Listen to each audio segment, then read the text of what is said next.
father came up to me at one of the earlier masses. He's got 5 little boys, and he said, Father Mark, that responsorial psalm, help me, Lord, when I'm in trouble. He said his 5 little boys, he thinks that's what goes in their minds all day long.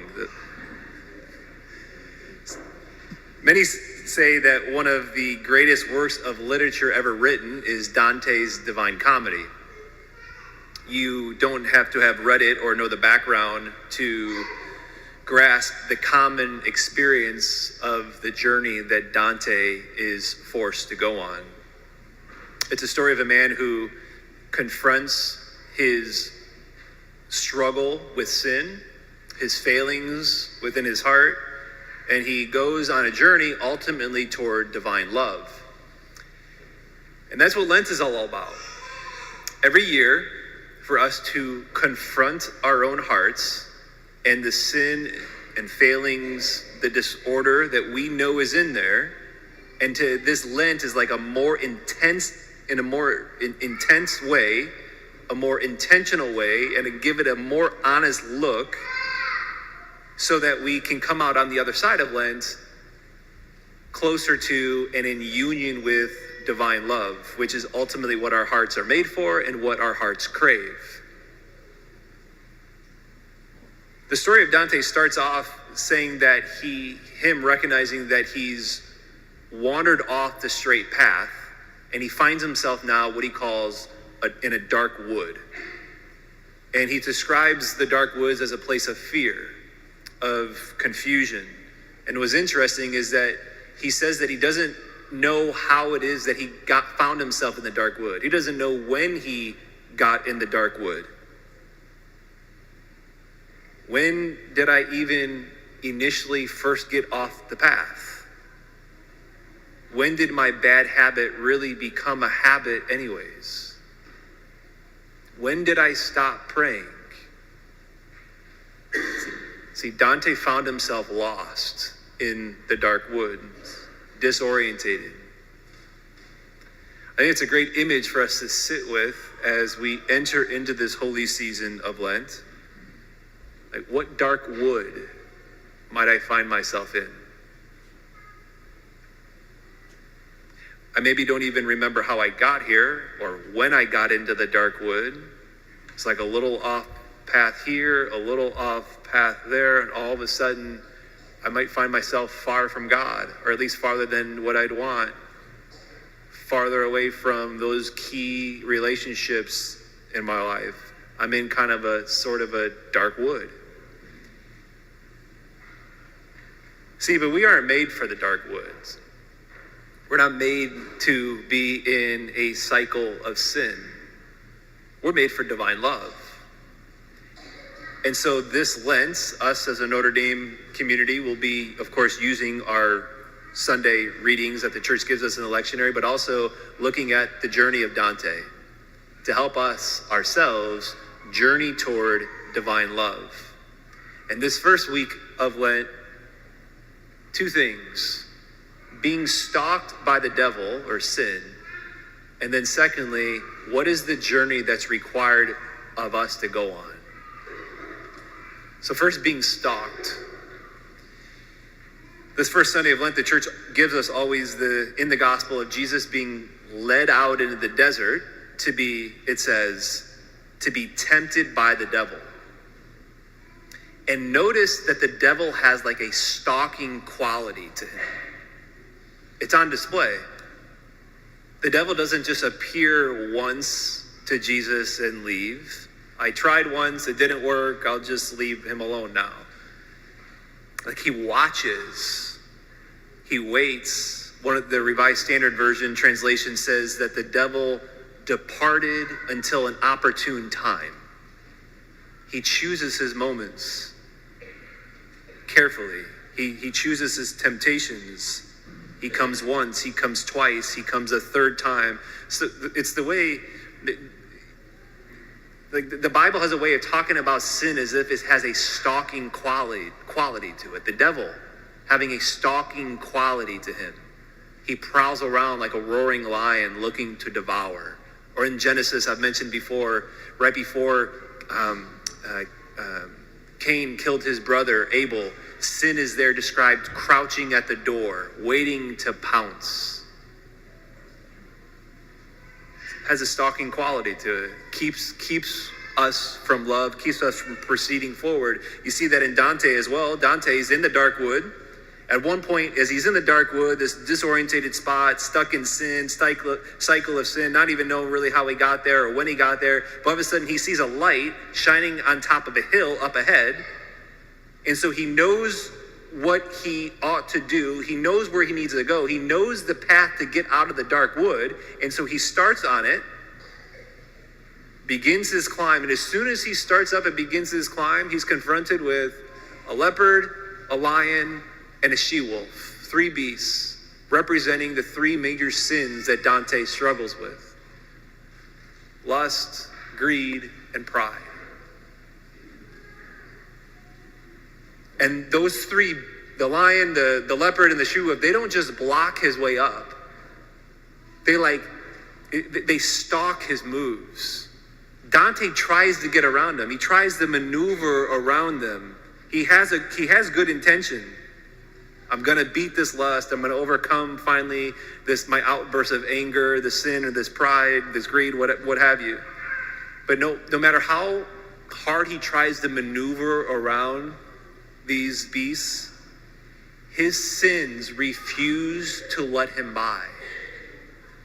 His sins refuse him to continue to move up forward the path towards the light out of the dark wood. Keeps him from being the man that he knows he's called to be, that he wants to be, that those around him and his family probably is longing him to be, but he just can't outmaneuver him as much as he tries. In fact, they actually push him back. What sins stalk you? What temptations stalk you, hunt you down? Maybe I've tried to outmaneuver them. I want peace. I want that for my family. I want that, reach that new spot in my relationship with the Lord, or even relationship with key relationships in my life. But they won't let you pass. That's what sin won't let us pass, of being and reaching that spot of divine love ultimately. It keeps me from getting up the mountain. Keeps me from being the man, the woman that we're called to be. And I think it's important to say, there's no person in this church right now that the devil does not stalk. That he doesn't present temptations to. He is highly strategic. He is highly strategic. We see in the gospel with the temptations that he gives to Jesus. And he's highly strategic of the timing, the type of temptations, the thoughts that that he puts in our head, the lies that he has, the accusations that he makes. He is highly strategic, tailor-made for you and for me.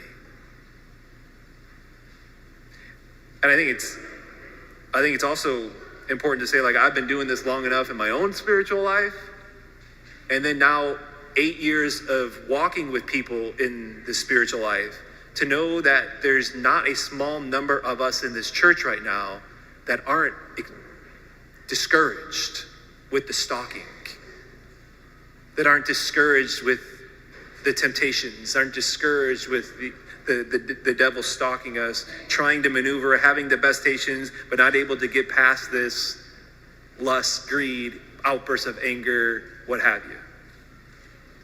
Dante gets discouraged. In fact, he despairs. Dante despairs.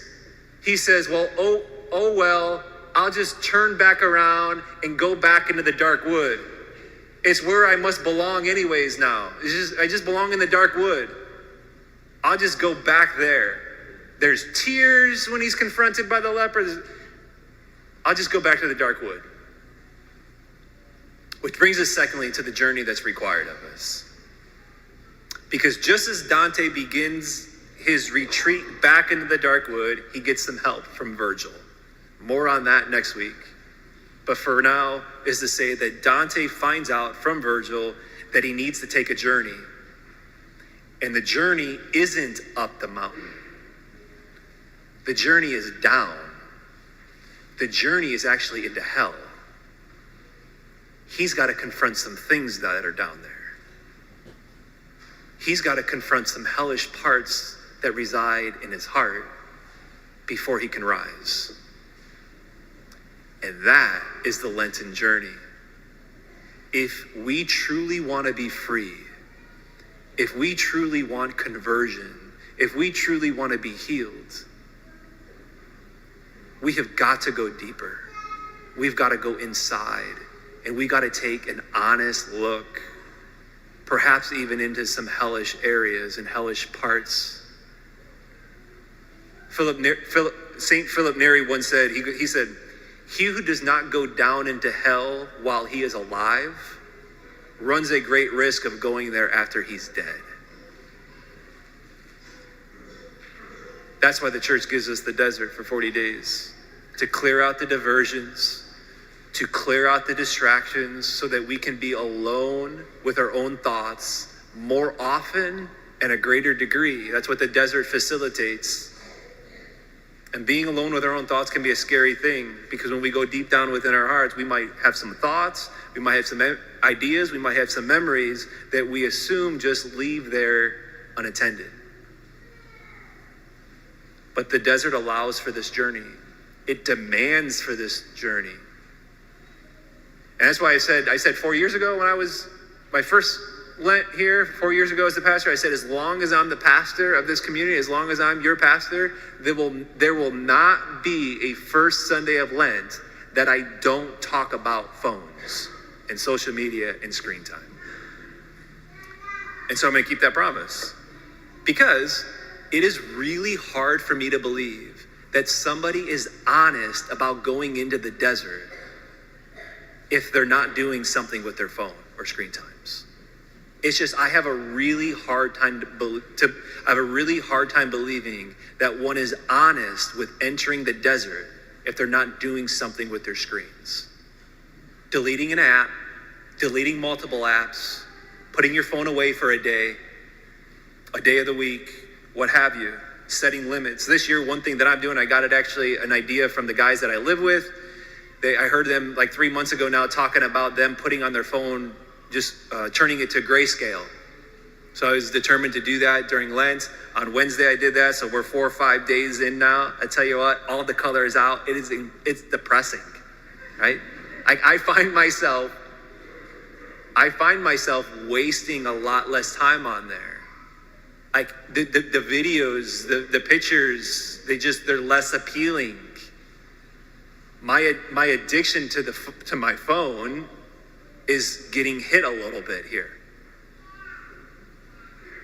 You just go on to settings, it's under accessibility, and you just flip to grayscale. If you don't know how to do that or what I'm talking about, ask your kids how to do it, right? Or ask your grandkids. They'll tell you, they'll show you. But something with screens, I called my nephew yesterday. We were talking at one point. I said, hey, tomorrow I'm looking forward to seeing you. You know, I said, hey, today I'm going to see him. I said, hey, let's play some ping pong, and then after ping pong, let's play Fortnite. If you don't know what Fortnite is, it's a video game. And he goes, yeah, ping pong. Oh no, Uncle Mark, we can't play Fortnite. I go, why? He said, because I gave it up for Lent. And part of me was like, darn, like I've come to enjoy playing Fortnite with him when I go over there, but yeah, it's not going to happen today. I find it extremely difficult to believe that we're serious about going in the desert if we're not doing something with our screens for 40 days. So this time, Lent, 40 days, we have this opportunity to identify our dark wood, to identify the dark woods that we might be in, and to notice what sins, what temptations are stalking me as of late. And instead of just trying to maneuver around them once in a while, which is ultimately managing sin, and then what happens if we just get used to managing sin is that we get used to the sin, we get desensitized to the sin. What if we really took a stand this Lent? What if we really took a stand? And instead of being stalked by sin and temptation and the devil, what if we stalked it and watched for it and studied it and engaged in a battle plan to beat it? Take the journey. Go down. Go inside. That's the path for true conversion. That's the path for true healing, for true freedom. It's the move toward divine love. First step is to make sure we're actually entering the deserts.